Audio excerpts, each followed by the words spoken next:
Bonsoir, bienvenue dans le 20h de France 2. Je suis ravie de vous retrouver après cette longue pause. Voici les titres de ce lundi 29 août. Comment se rendre en Corse sans alourdir son bilan carbone en traversant la Méditerranée en voilier plutôt qu'en ferry, mais c'est plus long et plus cher. Beaucoup d'entre vous sont rentrés de vacances, mais il reste quelques chanceux. Alors on va prolonger l'été en embarquant à bord d'un voilier direction la Corse. Une coopérative propose de faire le trajet depuis le continent en évitant ainsi l'avion ou le ferry. Consommateur de carburant, c'est plus cher, ça prend plus de temps, mais c'est écologique. Paul-Luc Meunier, Lara Péquez.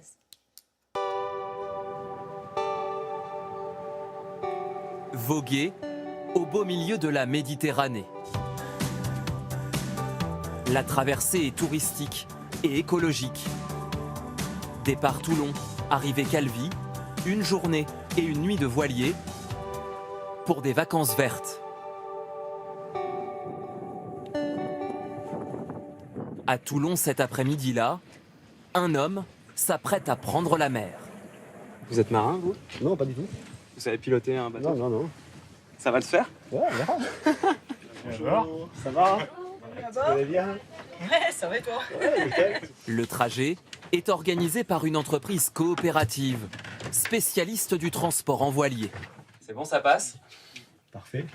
4 places pour les passagers, 2 autres pour le couple de skippers. Et surtout, on va faire attention aux hublots qui peuvent être ouverts. Donc, Ils assurent 2 rotations par semaine. ok, c'est bon. C'est bon. Et c'est parti.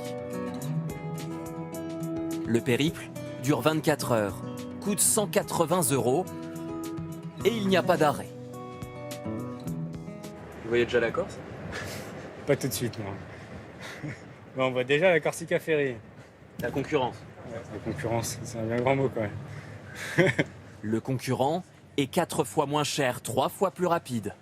Mais pour cet ostéopathe de 38 ans, c'est surtout très polluant. C'est du bruit, c'est de l'agitation, de la pollution. C'est bien d'avoir une alternative. Voilà. Et c'est bien que l'alternative se développe. Mais pour l'instant, l'alternative n'est pas encore rentable.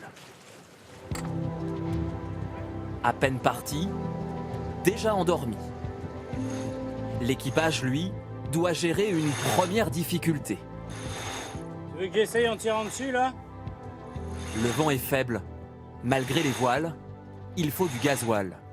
On est un peu obligé de mettre le moteur parce que sinon on peut mettre 40 heures et on n'a pas 40 heures. À contre-cœur, le moteur?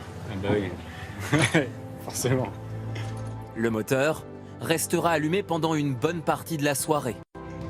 6 heures en tout, 14 litres de carburant.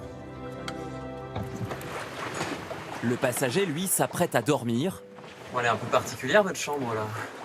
sur le pont. Une vue sur les étoiles et bercé par la mer. C'est mieux que la cabine. Ah, voilà. Le grand luxe. 22 heures, premier coucher. 5 heures, premier réveillé. La mer, elle aussi, s'est réveillée. Elle commence même à s'agiter.